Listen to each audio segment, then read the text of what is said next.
Le meilleur cadeau, ce sera quand elle partira. Ces mots, je les ai entendus de la bouche de mon propre petit-fils, dans ma propre maison, alors que je venais de leur ouvrir ma porte après 10 ans de silence, 10 ans sans un appel, sans une visite, sans un mot.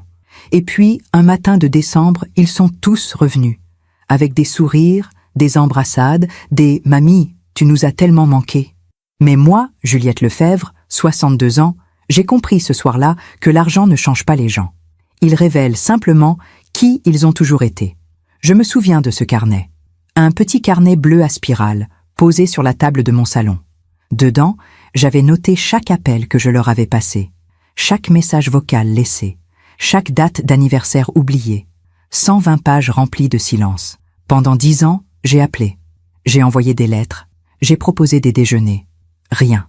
Soriane, ma fille, répondait parfois avec un « Maman, on est très occupés, tu comprends ». Charlotte, Sacha, Florent, mes petits-enfants, ne décrochaient jamais. Je me suis dit que c'était ma faute, que j'avais dû faire quelque chose de mal, que j'étais peut-être trop insistante, trop vieille, trop seule. Alors j'ai arrêté d'appeler. Et puis, il y a 2 semaines, ma vie a basculé. Un ticket de loto acheté par hasard dans une supérette près de chez moi. 120 millions d'euros. J'ai relu le résultat 3 fois. J'ai tremblé, j'ai pleuré. Pas de joie, mais de peur, parce que je savais ce qui allait arriver. 48 heures plus tard, ils étaient tous devant ma porte. Soriane, les larmes aux yeux. Charlotte, avec un bouquet de fleurs. Sacha et Florent, souriant comme s'ils n'avaient jamais disparu. Mamie, on a vu la nouvelle aux informations. On voulait être sûr que tu allais bien. Je les ai fait entrer. Parce que c'est ce qu'on fait, n'est-ce pas? On ouvre la porte, on sourit, on pardonne. Mais cette nuit-là, alors que je passais devant la chambre d'amis où il dormait, j'ai entendu Sacha murmurer à Charlotte « Le meilleur cadeau, ce sera quand elle partira ». Et Charlotte a ri doucement. Je ne suis pas entrée dans la chambre, je ne les ai pas confrontés. Je suis retournée dans mon lit, ce carnet bleu serré contre ma poitrine. Et pour la première fois en 10 ans, j'ai souri. Parce que j'ai enfin compris. Ils n'étaient pas revenus par amour. Ils étaient revenus pour l'argent. Et maintenant que je savais, je pouvais faire ce que j'aurais dû faire il y a bien longtemps. Parfois, on pardonne trop, on excuse trop, on espère trop. Et vous, avez-vous déjà été trahi par ceux que vous aimiez le plus? Racontez-moi votre histoire dans les commentaires. J'aimerais vous lire. Il y a eu un temps où cette maison était pleine de rire. C'était il y a longtemps. Avant le silence. Avant les appels sans réponse. Avant que je ne devienne invisible aux yeux de ma propre famille. Je me souviens de l'odeur du dimanche, le poulet rôti au four, les pommes de terre dorées, la tarte aux pommes qui refroidissait sur le rebord de la fenêtre. Soriane arrivait toujours vers midi, avec les enfants. Charlotte avait 8 ans, Sacha 6, Florent 4. Ils couraient dans le jardin. Ils se cachaient derrière les rosiers. Ils criaient « Mamie, viens jouer !» et je laissais tout tomber pour les rejoindre. Mon mari, Pierre, était encore là. Il fumait sa pipe sur la terrasse, un journal plié sur les genoux. Il disait toujours « Juliette, tu les gâtes trop ». Mais il souriait en le disant. Après sa mort, en 2007, j'ai cru que la famille allait se resserrer, qu'on aurait besoin les uns des autres, que Soriane viendrait plus souvent. Au début, c'est ce qui s'est passé. Elle m'appelait 2 fois par semaine. « Maman, comment tu vas? Tu as besoin de quelque chose ?» Les enfants venaient encore les mercredis. On faisait des gâteaux ensemble. Charlotte me racontait ses devoirs. Sacha me montrait ses dessins. Florent s'endormait sur mes genoux en regardant des dessins animés. Je me sentais utile. J'étais grand-mère. J'avais une place. Mais les années ont passé. Les enfants ont grandi. Charlotte est entrée au lycée. Sacha s'est passionné pour le football. Florent a commencé à passer ses après-midi chez des amis. Soriane a eu une promotion. Maman, tu comprends, avec mon nouveau poste, je n'ai plus beaucoup de temps. Je comprenais. Bien sûr que je comprenais. Les mercredis sont devenus mensuels. Puis les dimanches aussi. Puis les appels ont cessé d'être réguliers. En 2012, pour mon 55e anniversaire, personne n'est venu. Soriane m'a envoyé un message. « Désolée maman, on a complètement oublié. On se voit bientôt, promis. » J'ai soufflé mes bougies seule, j'ai rangé le gâteau, j'ai ouvert mon carnet bleu et j'ai écrit « 12 novembre 2012, anniversaire. Personne. » C'était la première ligne. Je ne savais pas encore que ce carnet allait se remplir. Je ne savais pas que 3 ans plus tard, en 2015, tout allait s'arrêter complètement, que Soriane ne répondrait plus du tout, que les enfants m'effaceraient de leur vie comme on efface une tache sur une nappe. Mais à cette époque-là, j'avais encore de l'espoir. Je pensais que c'était juste une phase, que les familles traversent des moments difficiles, que l'amour finit toujours par revenir. Ce carnet bleu, je le regardais parfois avec tendresse, comme un aide-mémoire. La prochaine fois que Soriane appellera, je lui parlerai de ça. Mais Soriane n'a plus appelé. Et moi, j'ai continué à remplir les pages. Pendant que je raconte tout cela, je me demande d'où vous m'écoutez. Écrivez le nom de votre ville en commentaire. Je serai heureuse de savoir que quelqu'un, quelque part, m'écoute vraiment. La première fissure, je ne l'ai pas vue venir. C'était en 2013, un jeudi de juin. Je m'en souviens parce que c'était le jour de la remise des diplômes de Charlotte. Elle terminait le collège. J'étais si fière. Je lui avais acheté un bracelet en argent. Pas trop cher, mais élégant. Avec une petite gravure. Pour ma Charlotte, mamie Juliette. J'ai appelé Soriane 3 jours avant la cérémonie. Maman, écoute. Elle avait cette voix gênée. Il y a seulement 2 places pour les invités. Moi et son père, tu comprends? J'ai compris. Bien sûr, ma chérie. Ce n'est pas grave. Je lui donnerai son cadeau plus tard. Mais Soriane n'a jamais organisé ce plus tard. Quelques semaines ont passé. J'ai rappelé. Pas de réponse. J'ai laissé un message. Ma chérie, j'ai le cadeau de Charlotte. Dis-moi quand je peux passer. Rien. J'ai attendu 1 mois, puis 2, puis 3. En septembre, j'ai décidé d'aller directement chez elle. J'habite à Versailles. Soriane vit à Paris, dans le 15e arrondissement. 40 minutes de RER. Ce n'était pas loin. Je suis arrivée un samedi après-midi, le bracelet dans mon sac. J'ai sonné. Personne. J'ai sonné encore. Puis j'ai entendu des rires à l'intérieur, des voix, la télévision. Ils étaient là. Ils ne voulaient simplement pas ouvrir. Je suis restée devant cette porte pendant 10 minutes, peut-être 15, comme une idiote, avec mon petit sac et mon bracelet emballé dans du papier rose. Finalement, je suis repartie. Dans le RER, j'ai ouvert mon carnet bleu. J'ai écrit 14 septembre 2013, porte fermée. Ils étaient là. C'était la page numéro 7. Après cela, les choses ont changé. Les appels sont devenus plus rares. Soriane répondait 1 fois sur 3. Maman, je suis au travail. Maman, les enfants ont des devoirs. Maman, on a prévu quelque chose ce week-end. Jamais de contre-proposition, jamais de « mais la semaine prochaine, oui ». Juste des portes qui se fermaient, doucement, poliment, mais définitivement. En 2014, pour Noël, j'ai envoyé des cadeaux par la poste. Des livres pour les enfants, un foulard pour Soriane, une carte avec un mot doux. Je n'ai jamais su s'il les avait reçus. Personne ne m'a remercié, personne n'a appelé. Le 25 décembre, j'ai mangé seul. Une dinde pour une personne, une bougie sur la table, la radio en fond sonore pour ne pas entendre le silence. J'ai écrit dans mon carnet « 25 décembre 2014, Noël, seul », page 23. Et puis, en 2015, tout s'est arrêté. Plus de réponses, plus de messages lus, plus rien. Comme si j'avais cessé d'exister. Je ne comprenais pas. Qu'avais-je fait? Qu'avais-je dit? Pourquoi m'abandonnait-il comme ça? J'ai continué à appeler, pendant des mois, pendant des années. Parce que c'est ce que font les mères. C'est ce que font les grands-mères. On n'abandonne pas, même quand on est abandonné. Mais eux, ils avaient déjà tourné la page. Avez-vous déjà été exclu d'un moment important par ceux que vous aimiez? Dites-moi en commentaire. Parfois, savoir qu'on n'est pas seul, ça aide à tenir. Pendant les 5 années qui ont suivi, j'ai tout essayé pour les reconquérir. Tout. J'ai changé mon numéro de téléphone en 2016, en me disant que peut-être ils avaient perdu l'ancien. J'ai envoyé le nouveau par lettre recommandée. Soriane l'a reçu. Je sais parce que j'ai eu l'accusée de réception. Elle n'a jamais appelé. J'ai essayé les messages sur les réseaux sociaux, Facebook, Instagram. Je voyais leur vie défiler devant mes yeux. Charlotte en vacances en Espagne.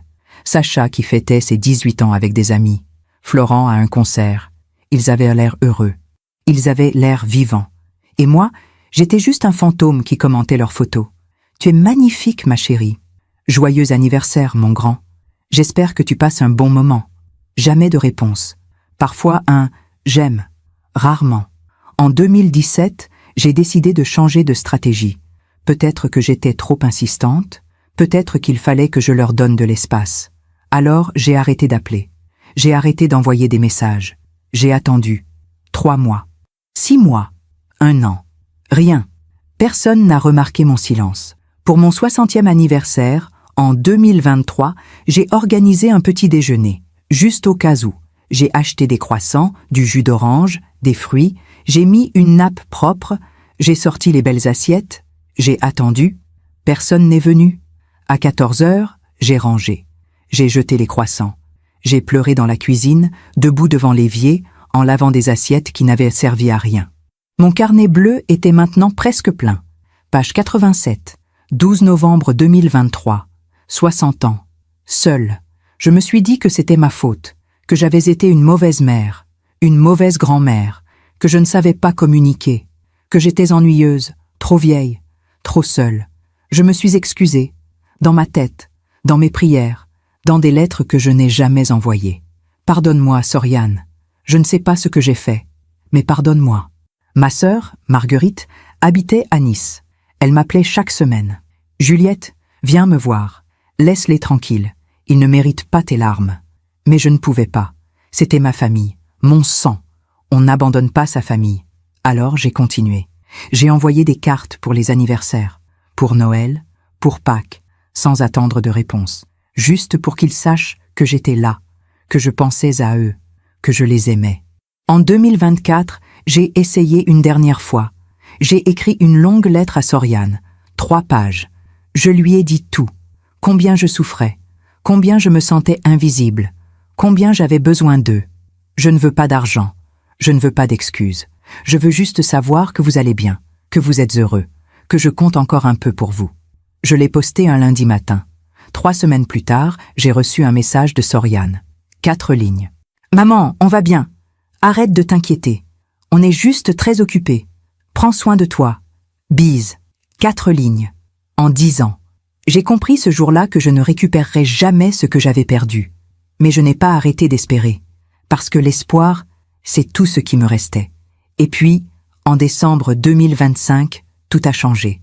Pas parce qu'ils sont revenus par amour, mais parce que 120 millions d'euros leur ont rappelé que j'existais. Je me demande encore si j'ai bien fait de continuer à essayer pendant toutes ces années. Et vous? Avez-vous déjà espéré trop longtemps? Racontez-moi. Le 8 décembre 2025, ma vie a basculé. J'étais dans la supérette du quartier, celle où je vais chaque samedi matin pour faire mes courses. Toujours les mêmes produits, toujours le même trajet. Une vie simple, prévisible. En passant devant le comptoir, j'ai vu les tickets de loterie. Je n'avais jamais joué. Jamais. Pierre disait toujours « c'est jeter l'argent par les fenêtres ». Mais ce jour-là, je ne sais pas pourquoi, je me suis arrêté. Un ticket, s'il vous plaît. 3 €. J'ai coché des numéros au hasard. Le 12, le 23, le 38. Des dates qui ne voulaient rien dire. Ou peut-être tout. Le mercredi suivant, 11 décembre, j'ai entendu les résultats à la radio. Au début, je n'y ai pas fait attention. Je préparais mon thé. Mais les numéros ont commencé à tomber. 1, 2, 3, 4, 5, 6, tous les miens. J'ai laissé tomber ma tasse. Elle s'est brisée sur le carrelage. Mais je ne l'ai pas ramassée. Je suis restée là, debout, tremblante, le ticket à la main. 120 millions d'euros. Je n'ai pas crié de joie. Je n'ai pas pleuré de bonheur. J'ai pleuré de peur. Parce que je savais exactement ce qui allait se passer. Le lendemain, j'ai contacté la Française des Jeux. J'ai fait valider mon ticket. Ils m'ont félicité. Ils m'ont pris en photo. Ils m'ont demandé si je voulais rester anonyme. Oui, absolument. Mais 2 jours plus tard, la nouvelle était partout. Pas mon nom, pas mon adresse complète, mais assez. Une retraitée de Versailles remporte 120 millions d'euros. Le samedi matin, 13 décembre, mon téléphone a sonné. Un numéro que je connaissais par cœur. Soriane. Mon cœur s'est arrêté. J'ai décroché en tremblant. Maman? Sa voix. Après des années. Douce, inquiète. Maman, c'est toi? J'ai vu les informations. Cette personne à Versailles qui a gagné, c'est toi? J'ai hésité. Une part de moi voulait mentir. Dire non. Raccrocher. Mais je ne sais pas mentir. Oui, ma chérie. C'est moi. Un silence. Puis elle a éclaté en sanglots. Maman! Oh mon Dieu! Je suis tellement heureuse pour toi. On arrive tout de suite. Ne bouge pas. 1 heure plus tard, ils étaient tous là. Soriane, Charlotte, Sacha, Florent. Ils ont sonné à la porte comme une tempête. Des embrassades, des larmes, des « Mamie, on est si fiers de toi !» Charlotte m'a offert un bouquet de roses blanches. « Mamie, tu nous as tellement manqué !» Sacha m'a serré dans ses bras. « On est désolé, mamie. On a été trop occupés. Mais maintenant, on est là. » Florent a souri. « On va prendre soin de toi, mamie. Promis. » Je les ai fait entrer. Parce que c'est ce qu'on fait. Parce que j'avais attendu ce moment pendant 10 ans. Ils ont rempli mon salon. Ils ont parlé, ri, posé des questions. « Tu vas faire quoi avec tout cet argent, mamie? Tu as pensé à investir? À acheter une maison plus grande ?» Je les écoutais. Je souriais. Mais quelque chose en moi restait silencieux. Ce soir-là, ils ont décidé de rester dormir. « On ne va pas te laisser seule, mamie. Pas maintenant. » J'ai préparé les chambres. J'ai sorti des draps propres. J'ai cuisiné un dîner. Comme avant. Comme dans mes souvenirs. Mais ce n'était pas comme avant. Vers 22 heures, je suis allée me coucher. Épuisée. Pas de bonheur. Juste épuisée. J'ai fermé ma porte. Mais je ne dormais pas. Je ne pouvais pas. Et puis, vers minuit, j'ai entendu des voix. Dans le couloir. Devant la chambre d'amis où dormaient Charlotte et Sacha. Des chuchotements. Je me suis levée. Doucement, j'ai ouvert ma porte. Juste un peu. C'était Sacha. Il parlait à Charlotte. « Tu crois qu'elle va tout nous donner ?» Charlotte a ri. « Évidemment. Elle est vieille. Elle n'a personne d'autre. » Puis Sacha a dit, d'une voix froide, presque amusée, « Le meilleur cadeau, ce sera quand elle partira. » Et Charlotte a ri encore, doucement, comme si c'était une blague. Je suis restée figée, la main sur la poignée, le souffle coupé. Pendant 10 ans, j'avais cru que c'était ma faute, que j'avais fait quelque chose de mal, que je n'avais pas été assez bien. Mais ce soir-là, j'ai compris. Ce n'était pas moi, c'était eux. Je suis retournée dans ma chambre. J'ai fermé la porte. J'ai pris mon carnet bleu. Page 119. 14 décembre 2025. Ils sont revenus. Pas par amour, par intérêt. Et pour la première fois en 10 ans, j'ai souri. Parce que maintenant, je savais exactement ce que j'allais faire. Avez-vous déjà découvert que quelqu'un que vous aimiez ne vous aimait pas pour les bonnes raisons? Dites-moi en commentaire. Parfois, la vérité fait mal, mais elle libère aussi. Cette nuit-là, je n'ai pas dormi. Je suis restée assise dans mon lit, le carnet bleu ouvert sur mes genoux, à relire 10 ans de silence, 10 ans de messages non retournés, 10 ans d'anniversaires oubliés, 10 ans de mensonges que je me racontais à moi-même. Ils sont occupés, ils m'aiment, mais ils ne savent pas comment le montrer. C'est ma faute. Toutes ces excuses, toutes ces justifications, tout ce pardon que je leur avais donné sans qu'ils ne le demandent jamais. Et maintenant, cette phrase. Le meilleur cadeau, ce sera quand elle partira. À 5 heures du matin, je me suis levée. J'ai fait du café. Je me suis assise à la table de la cuisine, face à la fenêtre. Le jour n'était pas encore levé. La maison était silencieuse. J'ai pensé à Pierre. S'il avait été là, qu'aurait-il dit? Je connaissais la réponse. Il aurait été furieux. Il les aurait mis dehors immédiatement. Juliette, arrête de te laisser marcher dessus. Tu vaux mieux que ça. Mais Pierre n'était plus là depuis 18 ans. Et moi, j'avais passé ces 18 années à essayer de garder une famille qui ne voulait plus de moi. Vers 7 heures, j'ai entendu des bruits à l'étage, des portes qui s'ouvraient, des pas dans le couloir, des voix ensommeillées. Charlotte est descendue la première. Elle portait un de mes vieux peignoirs. Elle m'a souri. « Bonjour, mamie. Tu as bien dormi ?» J'ai souri aussi. « Oui, ma chérie. Et toi ?»« Très bien. C'est tellement agréable d'être ici. Ça faisait longtemps. Tellement longtemps. 10 ans. » Sacha et Florent sont arrivés ensuite. Puis, Soriane. Ils se sont installés autour de la table, comme une famille normale, comme si rien ne s'était passé. J'ai préparé le petit déjeuner. Du pain grillé, de la confiture, du café, des jus de fruits, tout ce que j'avais préparé pendant des années pour des gens qui ne venaient jamais. Ils ont mangé, ils ont ri, ils ont parlé de leur vie, de leurs projets, de leurs rêves. Personne n'a mentionné les 10 ans de silence. Personne n'a demandé pardon. Personne n'a dit « Mamie, on est désolé ». Vers 10 heures, Soriane a commencé à parler d'argent. « Maman, il faut qu'on discute. 120 millions, c'est énorme. Tu as besoin de conseils, de protection. » Charlotte a acquiescé. « Mamie, Il y a des gens qui pourraient essayer de profiter de toi. Sacha a ajouté, on devrait peut-être consulter un avocat, un conseiller financier. Florent a souri. On est là pour t'aider, mamie. Tu n'es pas seule. Je les écoutais. Je hochais la tête. Je souriais. Mais à l'intérieur, quelque chose s'était brisé. Définitivement. Parce que ce n'était pas de l'amour. Ce n'était pas de l'inquiétude. C'était de la stratégie. Soriane a sorti son téléphone. J'ai déjà contacté quelqu'un. Un ami qui travaille dans la gestion de patrimoine. Il peut te rencontrer la semaine prochaine. Maman, tu devrais aussi penser à nous. Elle a dit cela doucement, presque timidement. Je veux dire, tu as toujours voulu aider tes petits-enfants, non? Leur offrir un avenir meilleur? Charlotte a baissé les yeux. Mamie, je rêve d'acheter un appartement. Mais avec les prix à Paris, Sacha a ajouté, moi, j'aimerais créer ma propre entreprise. Mais les banques ne me prêtent rien. Florent a souri. Et moi, j'ai toujours rêvé de voyager, de voir le monde. Ils parlaient tous en même temps. Ils me regardaient avec des yeux suppliants, des yeux pleins d'espoir. Mais moi, je voyais autre chose. Je voyais Sacha, à 2 heures du matin, chuchotant « Le meilleur cadeau, ce sera quand elle partira ». Je voyais Charlotte, riant doucement. Complice. Je voyais Soriane, qui n'avait pas répondu à mes appels pendant 10 ans, mais qui avait trouvé mon numéro en moins de 24 heures quand il s'agissait d'argent. J'ai posé ma tasse de café, calmement. Les enfants, je vais réfléchir. Soriane a froncé les sourcils. Maman, il ne faut pas attendre trop longtemps. Il faut organiser tout ça correctement. Je sais, ma chérie, mais j'ai besoin de temps. Charlotte a posé sa main sur la mienne. Mamie, on est là pour toi. On veut juste t'aider. J'ai regardé sa main. Cette main qui n'avait pas serré la mienne depuis des années. Cette main qui maintenant cherchait quelque chose. Pas moi, mon argent. Ils sont restés toute la journée du dimanche. Ils ont regardé la télévision. Ils ont parlé. Ils ont ri. Moi, j'ai cuisiné. J'ai servi. J'ai souri. Mais dans ma tête, je faisais des calculs, des plans, des décisions.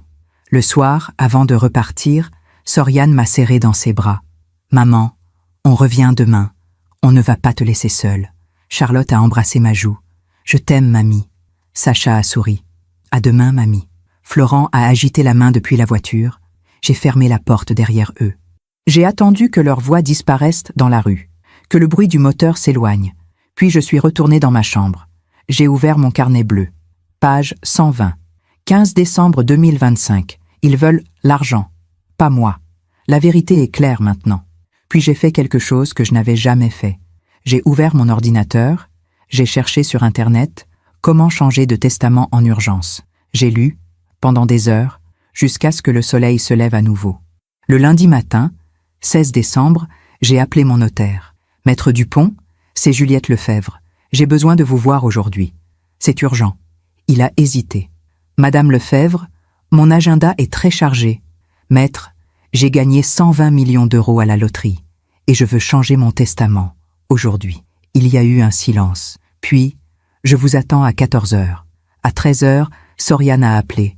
Maman, on arrive dans 1 heure. On a rendez-vous avec le conseiller financier à 15 heures. Ma chérie, je ne peux pas aujourd'hui. J'ai un rendez-vous. Un rendez-vous? Avec qui? C'est personnel.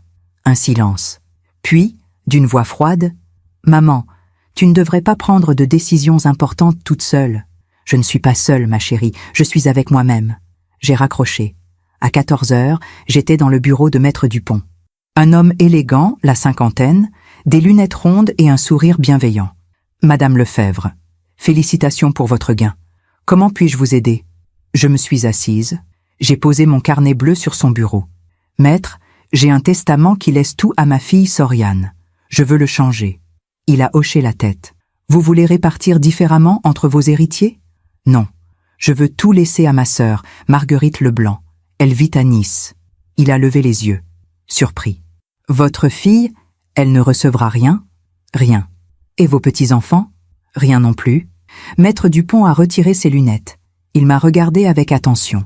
Madame Lefebvre, c'est une décision importante. Êtes-vous certaine? J'ai ouvert mon carnet.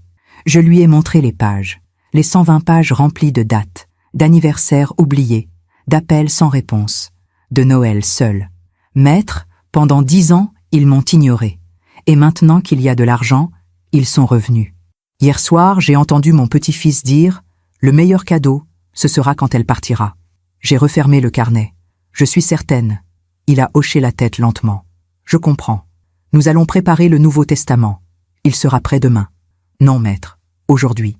Il a hésité. Puis il a vu mon regard. Et il a compris. Très bien, donnez-moi 2 heures. À 17 heures, j'ai signé. Un Nouveau Testament. Clair. Irrévocable. Tout à Marguerite, ma sœur. Celle qui m'appelait chaque semaine. Celle qui m'avait toujours aimé. Même sans argent. Rien à Soriane. Rien à Charlotte, Sacha, Florent. En sortant du bureau, j'ai senti quelque chose de nouveau. Pas de la joie, pas de la vengeance, juste de la paix. Pour la première fois en 10 ans, j'avais fait quelque chose pour moi. Pas pour eux, pas pour maintenir une illusion. Pour moi. Je me demande encore si j'ai fait le bon choix. Et vous? Qu'auriez-vous fait à ma place? Dites-moi en commentaire. Parfois, la vérité nous oblige à des décisions difficiles.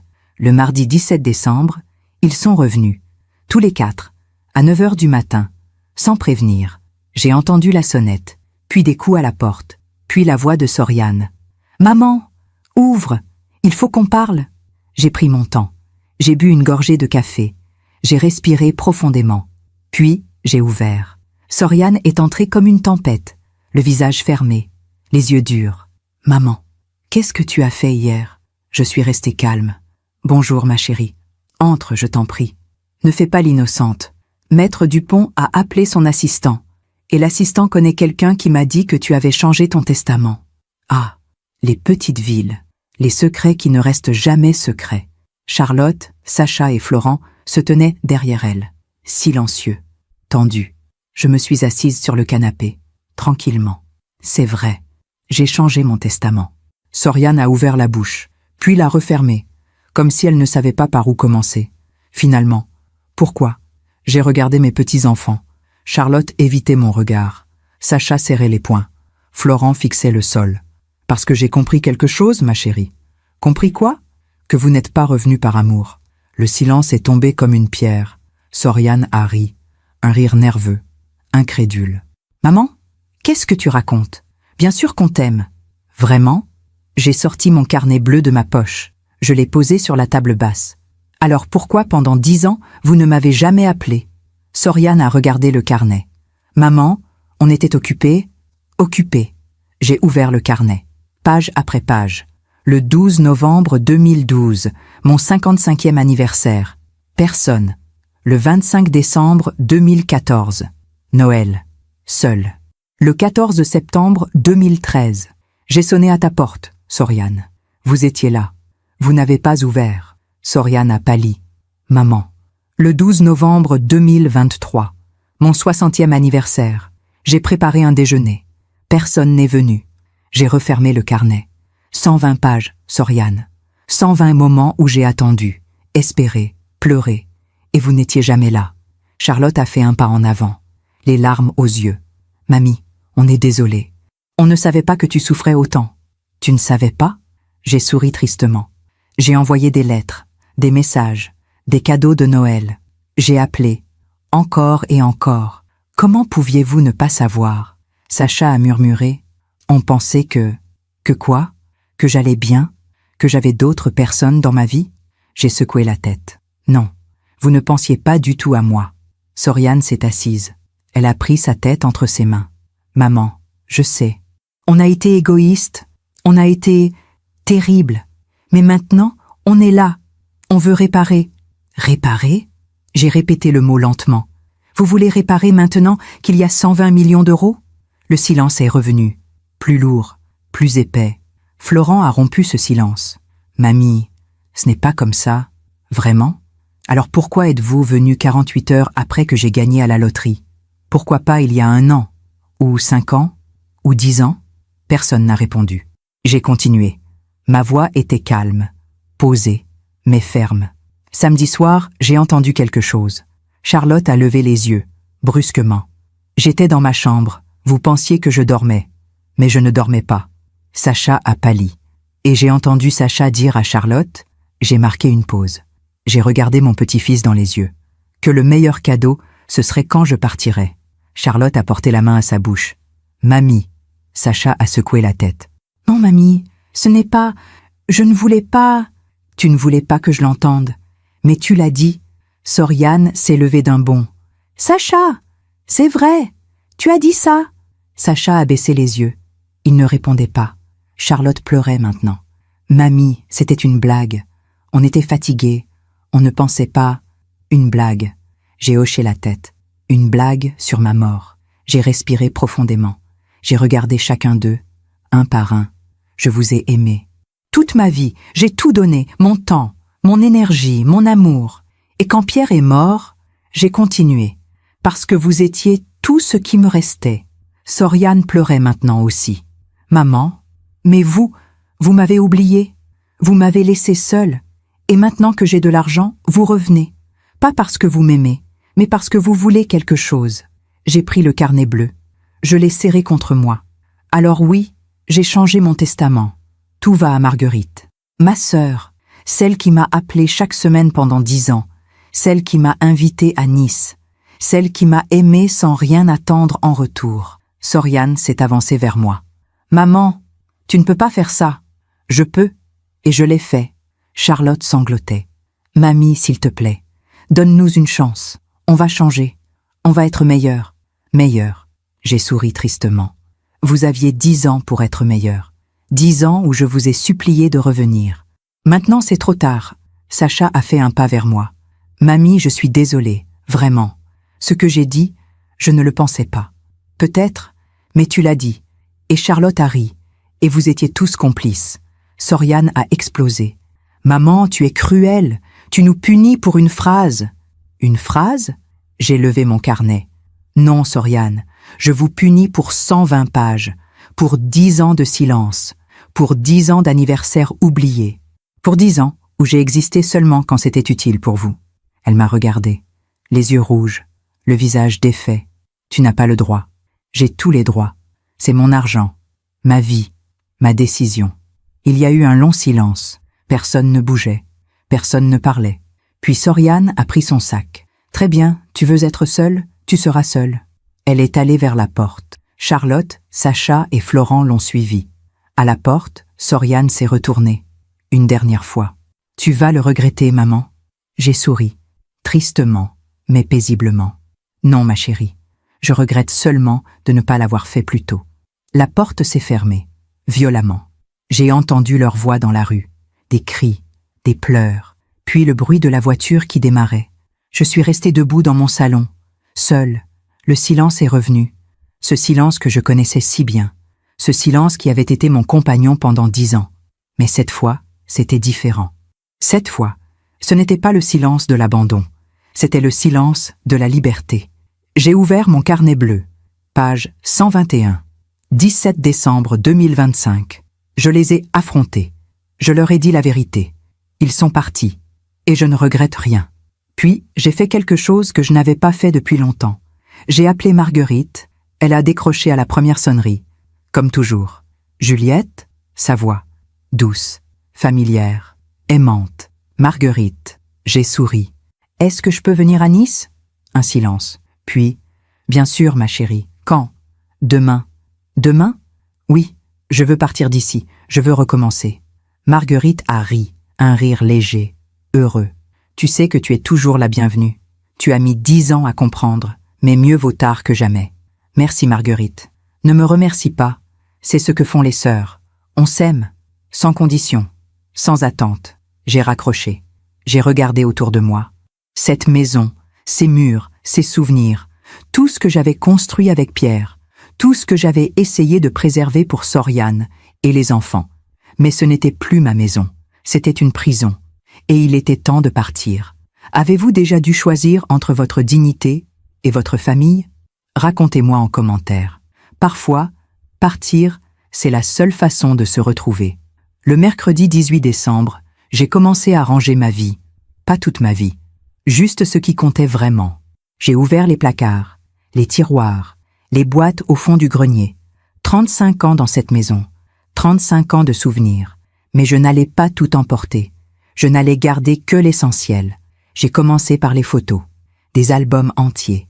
Pierre et moi, le jour de notre mariage, en 1985. J'avais 22 ans. Lui, 26. On souriait comme si le monde nous appartenait. Pierre tenant Soriane dans ses bras, quelques heures après sa naissance. 1988. Il pleurait de joie. Soriane enfant, courant dans le jardin. Soriane adolescente, boudeuse mais belle. Soriane adulte, le jour de son mariage. Et puis, les petits-enfants. Charlotte, bébé. Sacha faisant ses premiers pas. Florent soufflant ses bougies d'anniversaire. J'ai regardé ces photos longtemps. J'ai pleuré. Pas de colère, pas de regret. Juste de tristesse. Parce que ces moments avaient été réels. Ils avaient été beaux. Et quelque part, entre ces sourires et aujourd'hui, quelque chose s'était brisé. Mais je ne pouvais pas les forcer à m'aimer. Je ne pouvais pas acheter leur affection avec 120 millions d'euros. Tout ce que je pouvais faire, c'était partir. Avec dignité. J'ai mis les photos de Pierre dans une valise. Celle de Soriane enfant.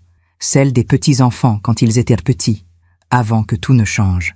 Les photos récentes, celles où il souriait à l'appareil mais jamais à moi, je les ai laissées dans les albums. Je les ai fermées. Je les ai rangées dans un carton. Un jour, peut-être, Soriane viendrait les chercher. Ou peut-être pas. Ensuite, j'ai trié les vêtements. Les robes que je ne portais plus. Les chaussures trop vieilles. Les manteaux qui prenaient la poussière. J'ai rempli 6 sacs. Pour les associations caritatives. Je n'allais garder que l'essentiel. Des vêtements simples, élégants. Pour une nouvelle vie. Une vie à Nice, près de la mer, près de Marguerite. L'après-midi, j'ai appelé une agence immobilière. « Bonjour, je voudrais vendre ma maison. Rapidement. » La femme au téléphone a pris mes coordonnées. « Nous pouvons passer demain pour une estimation. »« Parfait. Venez demain matin. »« Madame, puis-je vous demander pourquoi cette urgence ?» J'ai hésité, puis j'ai souri. Parce que je recommence ma vie. Et je n'ai plus 20 ans. Je ne veux pas perdre de temps. Elle a ri. « Je comprends. À demain, Madame Lefebvre. » Le soir, j'ai préparé un dîner. Simple, une soupe, du pain, du fromage. Je me suis assise à table, seule, comme d'habitude. Mais pour la première fois depuis longtemps, je ne me sentais pas seule. Je me sentais libre. Mon téléphone a sonné. Un numéro inconnu. J'ai hésité, puis j'ai décroché. « Allô ? Madame Lefebvre ?» Une voix de femme.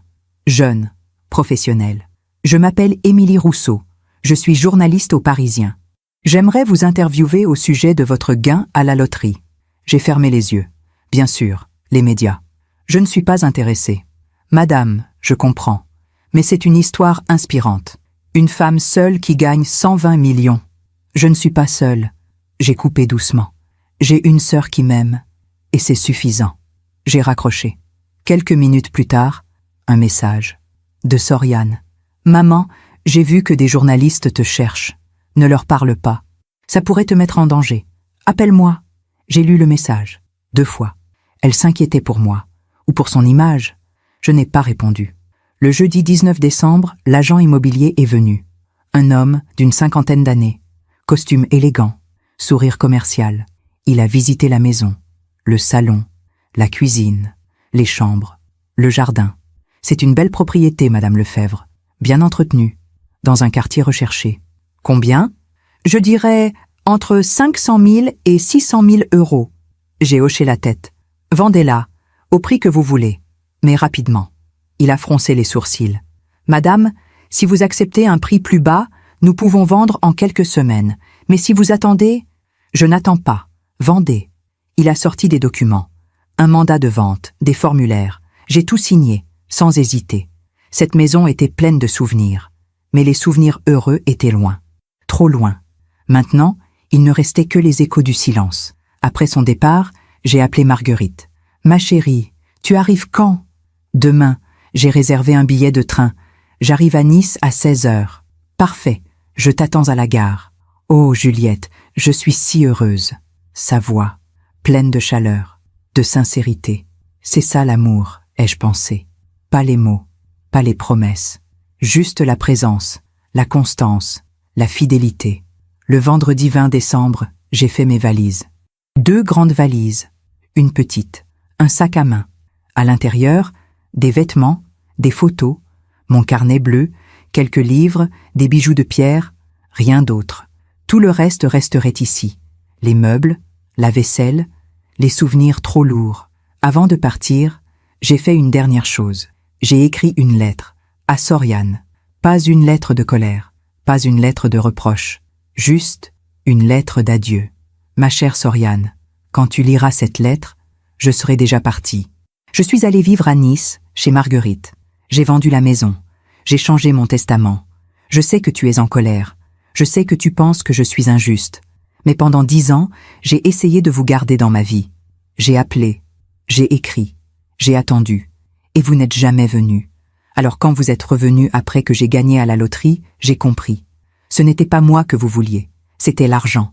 Je ne te juge pas, Soriane. Je sais que la vie est difficile, que l'argent change les priorités. Mais moi, je ne veux pas être aimé pour mon argent. Je veux être aimé pour ce que je suis. Marguerite m'a toujours aimé, sans condition, sans attente. Et c'est avec elle que je veux passer mes dernières années. Je te souhaite d'être heureuse, ma chérie. Vraiment. Mais je ne peux plus faire semblant. Prends soin de toi. Prends soin de tes enfants.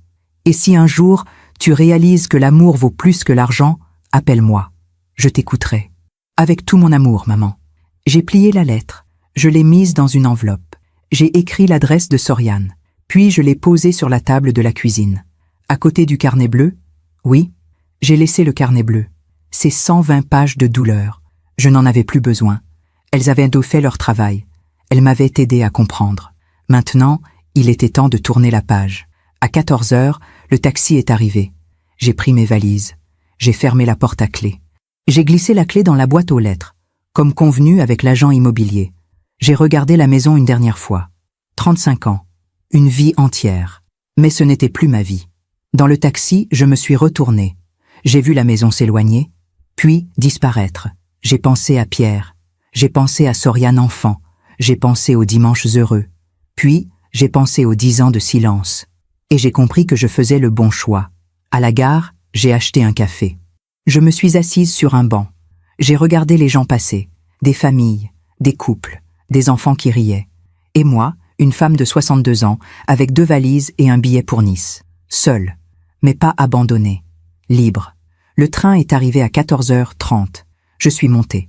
J'ai trouvé ma place, côté fenêtre. Le train a démarré, lentement, puis plus vite. Paris s'est éloigné, puis a disparu.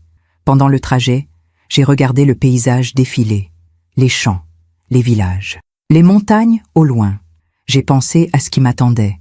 Nice, la mer, Marguerite, une nouvelle vie. J'ai pensé aussi à ce que je laissais derrière. Soriane, Charlotte, Sacha, Florent. Et pour la première fois, je n'ai pas pleuré. Parce que j'avais compris quelque chose. On ne peut pas forcer les gens à nous aimer. On ne peut pas acheter l'amour. On ne peut pas mendier l'affection. Tout ce qu'on peut faire, c'est se respecter soi-même et partir quand il le faut. À 16h pile, le train est arrivé à Nice. J'ai descendu mes valises. Je suis sortie sur le quai. Et là, je l'ai vue. Marguerite, ma sœur. 65 ans, cheveux blancs, sourire immense. Elle a couru vers moi.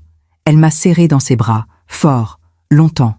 Juliette, ma petite sœur. Enfin, j'ai pleuré.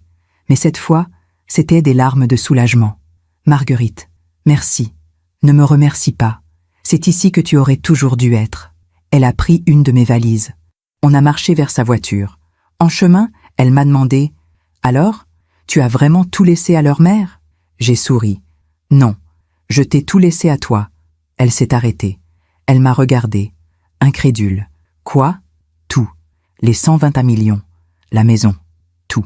Juliette, tu as été là, Marguerite, pendant 10 ans. Chaque semaine, tu m'as appelé, tu m'as invité, tu m'as aimé, sans rien attendre. » Elle a secoué la tête. « Je ne veux pas de ton argent. Je sais, c'est pour ça que tu le mérites. » Elle a ri, puis elle a pleuré, puis elle m'a serré encore dans ses bras. « On va le partager alors, moitié-moitié. »« Non, Marguerite, c'est à toi. Fais-en ce que tu veux, garde-le, donne-le, mais c'est à toi. » Elle a hoché la tête, les larmes aux yeux. « D'accord, mais une chose. »« Quoi ? » ?»« On achète une maison ensemble, près de la mer, avec un grand jardin, et on vieillit ensemble, comme 2 vieilles folles heureuses. » J'ai souri. Marché conclu. On est monté dans la voiture. Elle a démarré. En roulant vers son appartement, j'ai regardé par la fenêtre. La mer, le ciel bleu, les palmiers, Nice, une ville que je ne connaissais presque pas, mais qui allait devenir mon nouveau chez moi.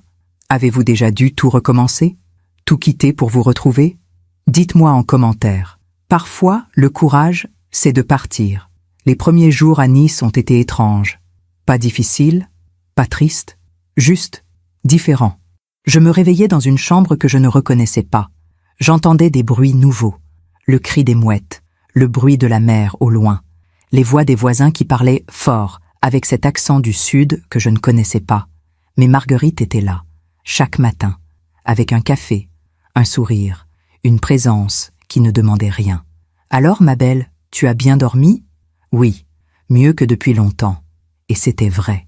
Le samedi 21 décembre, on est allé se promener sur la promenade des Anglais. Il faisait doux, 15 degrés. Le soleil brillait, la mer était calme. On a marché lentement. Marguerite me tenait le bras, pas parce que j'en avais besoin, juste parce que c'était naturel. Tu vois, Juliette, c'est ça la vie. Le soleil, la mer, la simplicité. J'ai souri. Je crois que j'avais oublié. Tu ne l'avais pas oublié. Tu t'étais juste perdue dans les attentes des autres. On s'est assise sur un banc, face à la mer. Marguerite m'a regardée. Tu as des nouvelles de Soriane? Non, rien. Tu crois qu'elle va essayer de te retrouver? J'ai haussé les épaules. Peut-être, ou peut-être pas, je ne sais pas. Et pour la première fois, ça ne me fait pas mal. Marguerite a hoché la tête. C'est bon signe. Mais elle avait raison de poser la question. Parce que le dimanche 22 décembre, tout a explosé. Ce matin-là, Marguerite est allée acheter le journal. Elle est revenue, le visage fermé. « Juliette, regarde. » Elle m'a tendu le journal. En première page de la rubrique locale, la gagnante de la loterie disparaît. Sa famille inquiète lance un appel. J'ai lu l'article, lentement. Soriane Mercier, 47 ans, lance un appel pour retrouver sa mère. Juliette Lefebvre, 62 ans, qui a disparu sans laisser de traces après avoir gagné 120 millions d'euros à la loterie. Ma mère est fragile. Elle vit seule depuis des années. Nous craignons qu'elle ait été manipulée ou mise en danger. Si quelqu'un l'a vue, contactez-nous, déclare Madame Mercier, visiblement émue. Les petits-enfants de Madame Lefebvre, Charlotte, Sacha et Florent se disent dévastés par cette disparition. On l'aime tellement. On veut juste savoir qu'elle va bien, confie Charlotte, 26 ans. La famille a déposé une main courante au commissariat de Versailles. J'ai reposé le journal. Mes mains tremblaient. Fragile. J'ai répété le mot. Elle dit que je suis fragile, que j'ai peut-être été manipulée. Marguerite s'est assise à côté de moi. C'est du théâtre, Juliette. Elle joue la victime pour que tu aies l'air coupable. Je sais. J'ai fermé les yeux. Mais les gens vont la croire. Ils vont penser que je suis une vieille femme sénile qui s'est fait avoir. Et alors? Marguerite a pris ma main. Tu sais la vérité. C'est tout ce qui compte. Mais l'article ne s'est pas arrêté là. Le lendemain, lundi 23 décembre, d'autres journaux ont repris l'histoire. Une famille déchirée par l'argent. Loterie. Quand la fortune brise les liens. La fille inquiète pour sa mère milliardaire. Soriane a donné des interviews. À la radio, à la télévision. Je les ai regardées, sur l'ordinateur de Marguerite. Soriane pleurait face à la caméra, les yeux rouges, la voix tremblante. Ma mère, elle était tout pour nous. Mais depuis qu'elle a gagné, elle a changé. Elle est devenue méfiante, froide. Elle nous a déshérités. Elle a vendu la maison sans nous prévenir. Elle a disparu. L'intervieweur a demandé « Vous pensez qu'elle a été manipulée ?» Je ne sais pas. Peut-être. Ou peut-être qu'elle ne va pas bien psychologiquement. L'argent peut faire ça. Changer les gens. Charlotte était là aussi, à côté de sa mère, les larmes aux yeux. « Mamie, si tu nous entends, reviens, s'il te plaît. On t'aime. On veut juste te parler. » Sacha a ajouté « On ne veut pas ton argent, mamie. On veut toi. » J'ai éteint l'ordinateur. Marguerite me regardait. « Ils sont doués. »« Oui, très doués. »« Tu vas leur répondre ?» J'ai réfléchi. Longtemps. Non, parce que j'avais compris quelque chose. Si je répondais, si je me justifiais, si je racontais ma version, ça deviendrait une bataille, une guerre médiatique. Elle dirait une chose, je dirais autre chose, et les gens choisiraient un camp. Mais je ne voulais pas me battre. Je voulais juste vivre, en paix. Alors j'ai fait quelque chose de simple. J'ai appelé Maître Dupont. Maître, c'est Juliette Lefebvre. Madame Lefebvre, j'ai vu les articles. Vous allez bien? Très bien, maître. Je suis à Nice, chez ma sœur. et je vais rester ici. Votre fille prétend que vous avez disparu. Je n'ai pas disparu. J'ai juste changé de vie. Et c'est mon droit. Absolument. Maître, je veux que vous fassiez quelque chose pour moi. Dites-moi. Je veux que vous envoyiez une lettre à Soriane, avec copie aux journaux. Une lettre simple, où vous confirmez que je vais bien, que je suis chez ma sœur, que j'ai pris mes décisions en toute lucidité, que je ne suis ni manipulée ni en danger. C'est tout. C'est tout. Pas de justification, pas d'explication. Juste les faits. Très bien, je m'en occupe. Le mardi 24 décembre, la lettre est parue. Dans les journaux. Sur Internet. Communiqué officiel de Maître Dupont, notaire, je confirme que Madame Juliette Lefebvre, 62 ans, est en parfaite santé physique et mentale. Elle réside actuellement à Nice, chez sa sœur, Madame Marguerite Leblanc. Elle a pris toutes ses décisions de manière libre et éclairée, en présence de son notaire. Madame Lefebvre souhaite vivre sa nouvelle vie en paix et demande à sa famille de respecter son choix. Fait à Versailles, le 24 décembre 2025. Après ça, le silence. Soriane n'a pas répondu. Elle n'a pas donné d'autres interviews, parce qu'elle n'avait plus d'arguments. Mais quelques jours plus tard, j'ai reçu un message. De Charlotte. Pas un appel, pas une lettre, juste un message. Sur WhatsApp. Mamie, je sais que tu ne veux plus nous parler. Je comprends. Enfin, j'essaie de comprendre. Maman est effondrée. Sacha et Florent aussi. Moi aussi. Je sais qu'on a été horrible. Je sais qu'on t'a abandonné. Et je sais que cette phrase que Sacha a dite, elle t'a fait mal. Il le regrette. Vraiment. Mais mamie, tu étais tout pour nous quand on était petits. Tu te souviens? Les mercredis, les gâteaux, les histoires que tu nous racontais? Je sais qu'on ne peut pas revenir en arrière. Mais est-ce qu'on peut au moins se parler? Une fois, j'ai lu le message. 3 fois. Marguerite m'a regardé. Tu vas répondre? Je ne sais pas. Elle a l'air sincère. Peut-être. Ou peut-être qu'elle joue encore un rôle. J'ai réfléchi toute la journée. Et finalement, j'ai répondu. Pas un long message. Juste quelques lignes. Charlotte, je me souviens de tout. Des mercredis, des gâteaux, des histoires. Et c'est justement parce que je me souviens que ça fait si mal. Pendant 10 ans, j'ai essayé de retrouver ces moments. J'ai appelé. J'ai écrit. J'ai attendu. Vous n'êtes jamais venu. Et quand vous êtes revenu, ce n'était pas pour moi. C'était pour l'argent. Je ne te déteste pas, Charlotte. Je ne vous déteste pas. Mais je ne peux pas faire semblant que rien ne s'est passé. J'ai besoin de vivre ma vie. Loin de la douleur. Loin des attentes. Loin de vous. Peut-être qu'un jour, on pourra se parler. Mais pas maintenant. Prends soin de toi. Mamie. Je l'ai envoyé. Puis j'ai éteint mon téléphone. Marguerite a posé sa main sur mon épaule. Tu as bien fait? Je sais. Mais ça fait quand même mal. Ça va toujours faire mal, Juliette. Mais moins, avec le temps. Et elle avait raison. Parce que les jours suivants, quelque chose a changé. Je ne pensais plus à eux constamment. Je ne regardais plus mon téléphone toutes les 5 minutes. Je vivais. On a acheté une petite maison, Marguerite et moi, près de la mer, avec un jardin, des oliviers, une terrasse où on pouvait prendre le café le matin en regardant le soleil se lever. On a meublé la maison ensemble. On a ri, on a discuté, on a cuisiné, on a créé une vie, simple, belle, paisible. Un jour, début janvier 2026... Non, pardon, je me trompe. Un jour, fin décembre 2025, Marguerite m'a dit « Tu sais ce que je trouve drôle? Quoi? Tu as fui ta famille pour être heureuse. Et maintenant, tu es plus heureuse que tu ne l'as été depuis 10 ans. » J'ai souri. C'est vrai. C'est ça, la justice, Juliette. Pas la vengeance, pas la punition. Juste vivre bien, malgré tout. Et c'était exactement ça. Je n'avais pas détruit Soriane. Je ne l'avais pas humiliée. Je ne lui avais pas fait de mal. Je l'avais juste laissé partir. Et en faisant ça, je m'étais libérée. Parfois, le soir, je pensais à eux. Je me demandais s'ils regrettaient, s'ils comprenaient, s'ils souffraient. Et puis, je me rappelais cette phrase. Le meilleur cadeau, ce sera quand elle partira. Ils avaient eu leur souhait. J'étais partie, mais pas comme ils l'imaginaient.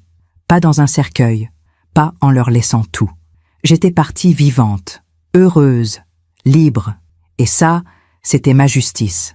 Pas bruyante, pas spectaculaire, juste poétique. Avez-vous déjà vécu une justice silencieuse? Où la vie vous a rendu ce qu'on vous avait pris? Racontez-moi en commentaire. Parfois, le meilleur des châtiments, c'est de vivre heureux malgré tout. Aujourd'hui, nous sommes le 23 décembre 2025. Cela fait exactement 3 jours que je suis arrivée à Nice. 3 jours que j'ai quitté Versailles. 3 jours que j'ai tourné la page. Et pourtant, j'ai l'impression que c'était il y a une éternité. Ce matin, je me suis réveillée avec le soleil. Pas avec une alarme. Pas avec l'angoisse. Juste avec la lumière qui entrait doucement par la fenêtre. J'ai entendu Marguerite dans la cuisine. Le bruit de la cafetière, le cliquetis des tasses, sa voix qui fredonnait une vieille chanson. Je me suis levée, j'ai enfilé ma robe de chambre, j'ai ouvert la fenêtre. L'air était doux, la mer scintillait au loin, les mouettes criaient, un chat traversait le jardin. Et j'ai souri. Marguerite m'a tendu un café. « Alors, ma belle, comment tu te sens ?»« Bien, vraiment bien. Pas de regret ?» J'ai réfléchi, honnêtement. Non, aucun regret. Elle a hoché la tête. Tant mieux, parce que la vie est trop courte pour regretter d'avoir choisi la paix. On s'est assise sur la terrasse, face au jardin, face au ciel. Marguerite a dit « Tu sais ce que je trouve incroyable ?»« Quoi ?» Pendant 10 ans, tu as porté leur silence, leur absence, leur rejet. Et tu ne t'es jamais plainte, tu n'as jamais baissé les bras, tu as continué à les aimer. Je ne savais pas faire autrement. Je sais, c'est pour ça que tu es forte, Juliette. Pas parce que tu as tenu, mais parce que tu as su partir. J'ai pensé à cette phrase. Longtemps. Partir. Ce mot qui sonne comme un abandon, comme une fuite, comme une défaite. Mais non. Partir, ce n'était pas abandonner. C'était choisir. Choisir de ne plus accepter l'inacceptable. Choisir de ne plus mendier l'amour. Choisir de vivre. Marguerite a repris. Tu sais ce que maman disait toujours ? Quoi ? On enseigne aux gens comment nous traiter. J'ai souri tristement. Alors j'ai mal enseigné.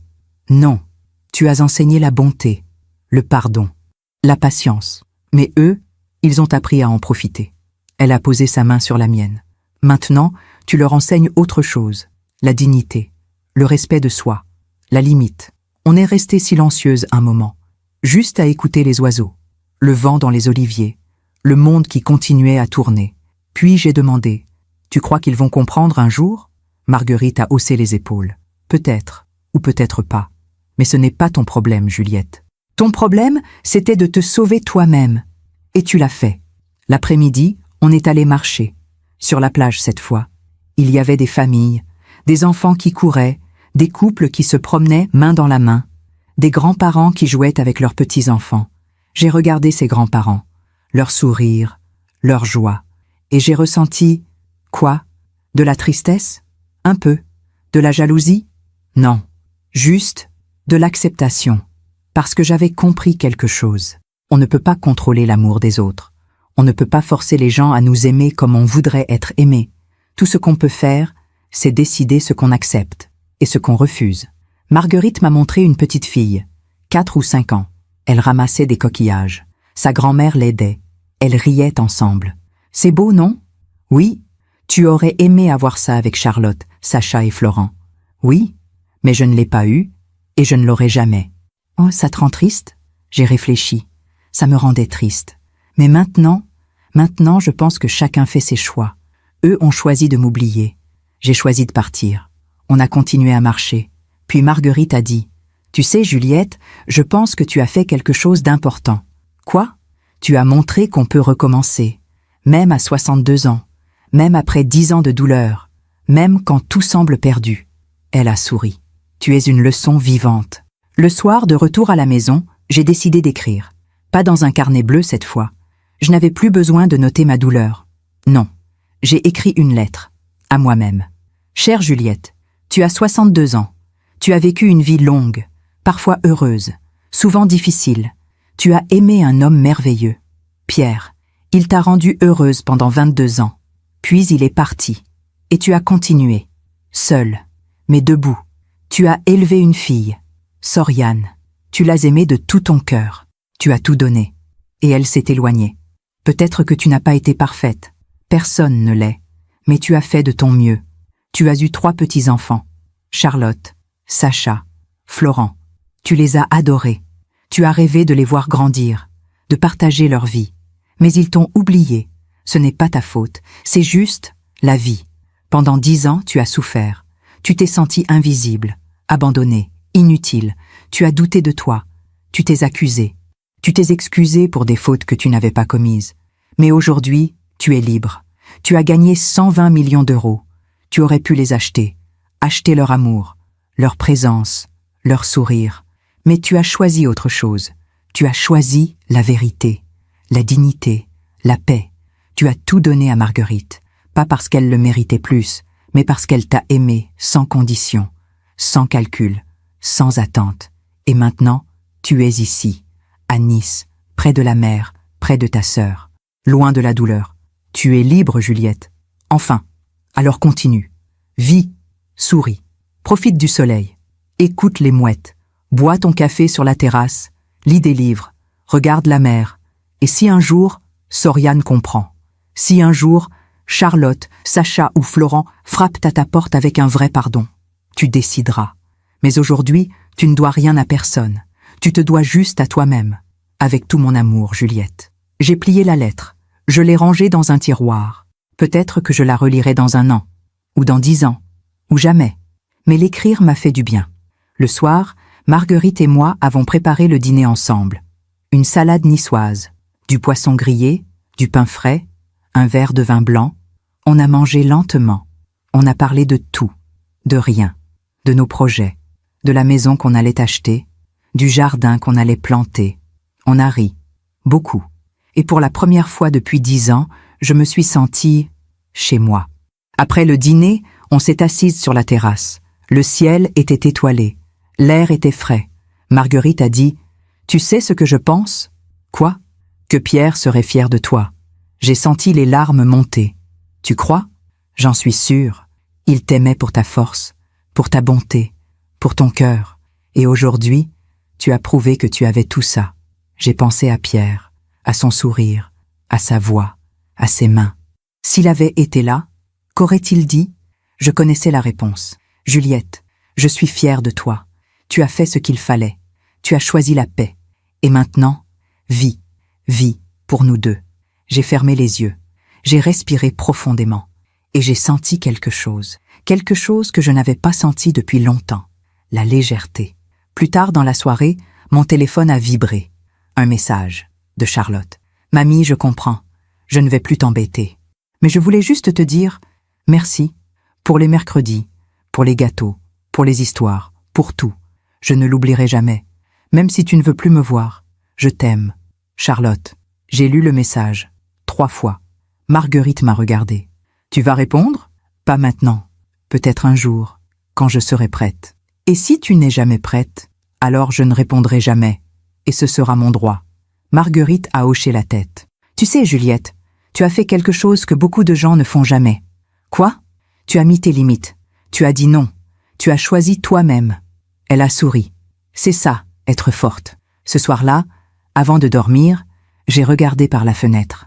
La mer, les étoiles, la ville qui scintillait au loin. Et j'ai pensé à tout ce chemin. Les 10 ans de douleur, les appels sans réponse, les anniversaires seuls, les larmes silencieuses. Et puis, le ticket de loterie, l'argent, le retour soudain, la phrase cruelle, la décision, le départ. Aujourd'hui, je suis ici, à Nice, avec Marguerite, avec la mer, avec la paix. Je n'ai pas tout. Je n'ai pas ma fille. Je n'ai pas mes petits-enfants. Mais j'ai quelque chose de plus précieux. J'ai ma dignité. J'ai ma liberté. J'ai moi-même. Et si mon histoire peut aider ne serait-ce qu'une femme à ouvrir les yeux, à comprendre qu'on mérite d'être aimé avec sincérité, à savoir qu'il n'est jamais trop tard pour recommencer, alors tout cela aura eu un sens. Parce que la vie, ce n'est pas combien de gens nous aiment. C'est comment on s'aime soi-même, comment on se respecte, comment on refuse d'être traité comme si on ne valait rien. Aujourd'hui, à 62 ans, j'ai appris quelque chose. L'amour véritable ne calcule pas, ne manipule pas, ne revient pas uniquement quand il y a de l'argent. L'amour véritable est là, dans les bons moments, dans les mauvais, dans le silence, dans la tempête.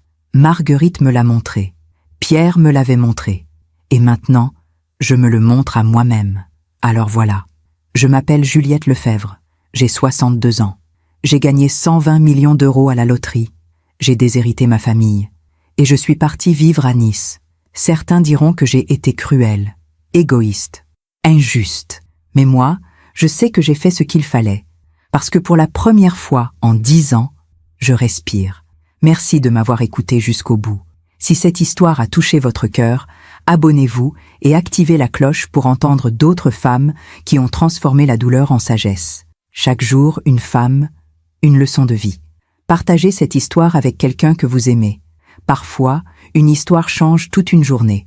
Que Dieu vous bénisse et à très bientôt.